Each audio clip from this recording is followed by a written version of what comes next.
كاينه وحده راهي تسمح فيا دروك، راها قاعده تستنى ميساج من واحد وهو اصلا ما راهوش يفكر فيها. كاينه وحده كل مره تقول هذه المره التاليه ومن بعد تعاود ترجع له. وكاينه وحده عارفه باللي راه قاعد يضر فيها بصح ما قدرتش تبعد.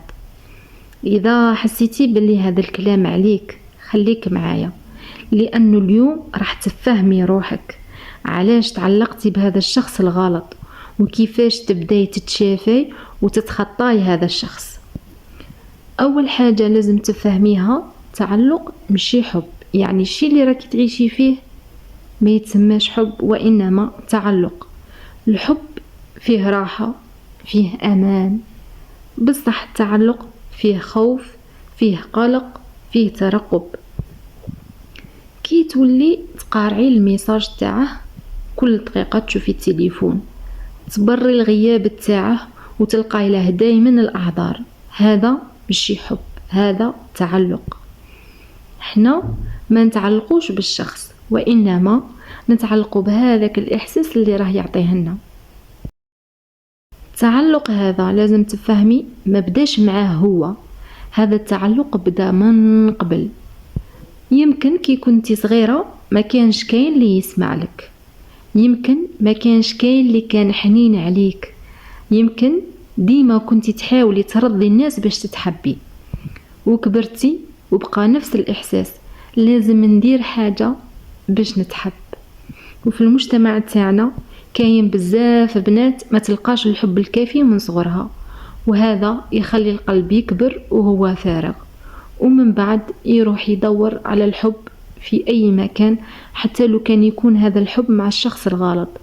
أحيانا كاين علاقات تأذينا أكثر من اللي راهي تنفح فينا.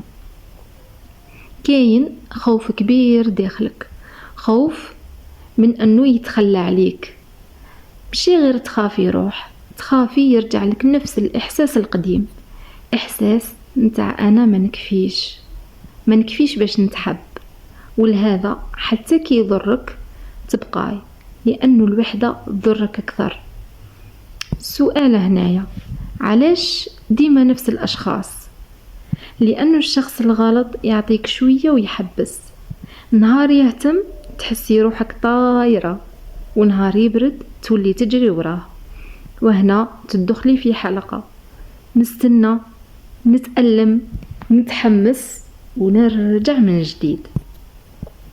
هذا مشي حب، هذا إدمان. تولي تستناي اللحظة اللي يرجع فيها يهتم كثر من العلاقة بنفسها، ما وليتيش تحبيه، وليتي مدمنة على الإحساس اللي راه يعطيه لك.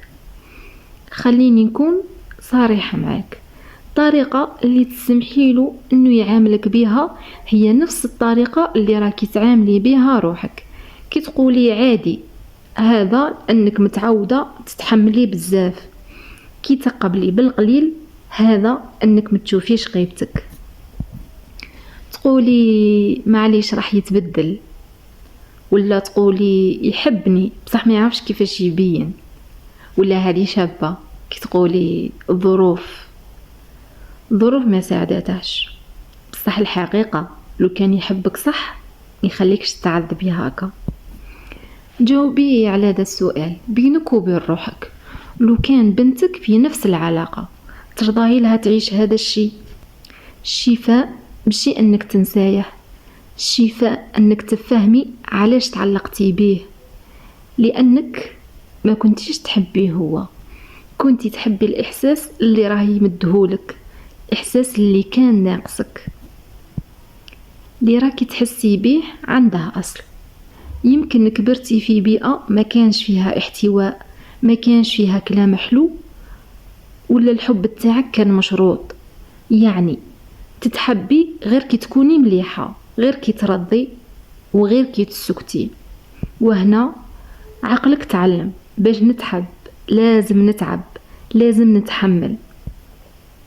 هذا اسمه جرح الرفض أو جرح الهجر.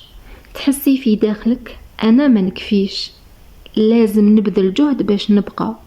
ولهذا كي يجي واحد يعطيك شوية نتاع حب تتعلقي به بسرعة حتى لو كان يوجعك. عقلك الباطن ماهوش يبحث على الحب، يبحث على حاجة راه موالفها حتى لو كان هذا الشيء راه يضر فيك، لأنه بالنسبة ليه هذا الشيء يشبه للطفولة اللي عشتيها انتيا. لهذا تلقاي روحك ديما مع نفس النوع، يعني لو كان ما تتخطايش وتتشافي راح تتلاقى دائما مع نفس الناس اللي رايحين يدخلوا لحياتك ورايحين يأذوك. الشفاء يبدا من هنا.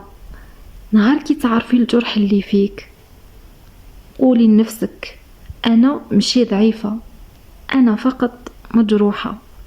فصلي بين الماضي والحاضر.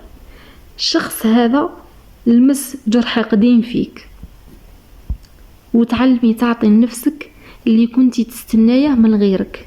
الكلمة اللي كنتي تحبيها قوليها لنفسك، الحنان اللي كنتي تستنايه عيشيه مع روحك. قلب اللي يكون مجروح يروح يدور على الحب في أي بلاصة، بصح كي تتشافي وتريحي ما تبقايش تقبلي بأي علاقة تكون تأذي فيك، تولي تستني في الحب متاع الصح، الحب اللي يجيك بالحلال بكرامة باحترام وبراحة. مش لازم واحد يحبك باش تحسي بقيمتك، قيمتك لازم تجي من داخلك. وكي تشافي راح تجذبي واحد يشوفك كيف ما راكي ويحبك بدون ألم. يمكن اليوم أول مرة تفهمي روحك، يمكن ما راحش تبعدي اليوم، بصح راح تفيقي. أول مرة تختاري روحك راح تكون أصعب مرة، بصح بعدها راح تولي أسهل حاجة، لأنك تستاهلي حب ما يضركش.